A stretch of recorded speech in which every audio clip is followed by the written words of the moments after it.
குளுமை நார் கட்டில் படுத்துருக்குறாங்க. வீசிங் இருக்கிறவங்க வந்து வார்மாக இருக்கணும்ல, மேட்ரஸ் கூட இல்லை, பெட்டு கூட இல்லை, பழைய பெட்ஷீட்டை போத்தி கொண்டு இருக்கிறாங்க. கட்டிலோட ஒட்டி போன ஒல்லியான தேகம், அவ்வளோ வீசிங். ஒரு விளக்கு, அதில் எண்ணெய் கூட இல்லை, அணையிற மாதிரி இருக்குது. இந்த காலத்தில் இப்படி ஒரு வீடு இருக்குமா? இவ்வளோ கஷ்டப்பட்டவங்க இருப்பாங்களா?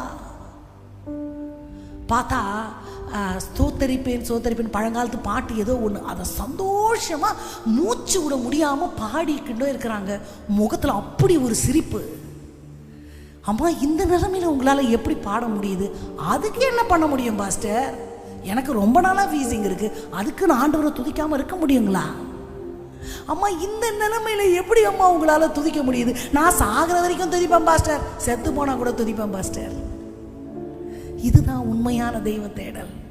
தேவைக்காக நான் என் ஆண்டவரை வச்சில்ல, எனக்கு ஏதோ கிடைக்கும்ன்றதுக்காக நான் ஆண்டவரை பார்க்கல. எனக்கு ஆண்டவர் இதெல்லாம் தந்ததுனால நான் தேங்க்ஸ் சொல்லணும்னுலாம் இல்லை. அவர் தரலனாலும் என் இருதயம் அவரை துதிக்கிற துதியினால நிரம்பி கொண்டே இருக்கும். நான் உயிரோடு இருக்கிறதே அவரை ஆராதிக்கிறான். ஆமாவா? நான் வாழறதே நான் சொல்லுவேன், எனக்கு சுயநினைவு இருக்கிற வரைக்கும் நான் ஆராதிப்பேன், என் வாயில் சொல்லு இருக்கிற வரைக்கும் ஆராதிப்பேன். இந்த ஆராதனை சூழ்நிலையை பார்த்தோ, எனக்கு நேரிடுகிற கஷ்டங்களை பார்த்தோ நிற்காது, ஒரு நாள் கூட நிற்காது.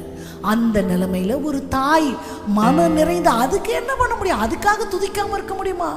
எனக்கு வீசிங் இருக்கிறதுனால தெரியும், ஒரு வார்த்தை பேச கஷ்டமா இருக்கும், ஒரு மடக்கு தண்ணி குடிக்க கஷ்டமா இருக்கும், ஜெபிக்கலாம் முடியாது. ஹெவியாக வீசிங் இருக்குதுன்னா சொல்கிறதுக்கு கூட கஷ்டமாக இருக்கும்.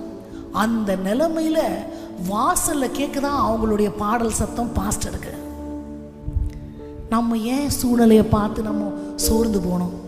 இன்னைக்கு ஆண்டவர் நம்மத்தில் என்ன பேசுகிறாருன்னா, நிலைவரமான ஒரு ஆவி உனக்குள்ள வேணும். நீ வந்து காம்ப்ளெக்ஸ் ரிலேஷன்ஷிப்பில் என் கூட இருக்கக்கூடாது. வேணும்னா துதிக்கிறது, வேணான்னா ஒதுங்கிறது. ஒரு ஊழியம், ஒரு ஆராதனையை பார்த்தா ஒரு எழுப்புதல் வந்த உடனே உற்சாகமாகிறது, அப்புறம் வர வர மாமின்னு அப்படியே குறைஞ்சி போகிறது. இது ஆண்டவருக்கு பிடிக்கல. அவரோடு உள்ள உறவில் நிலைவரமா இருக்க இருக்க இருக்க இருக்க போய்கொண்டே. அப்படி ஒரு பொருத்தனை பண்ணலாமா? இருதயத்தில் எல்லாரும் ஆண்டவரை நினைத்து சிரசின் மேல கரங்களை வைத்து, ஆண்டவரே, என் நாட்கள் முடியும் வரை, ஜீவன் பிரியும் வரை,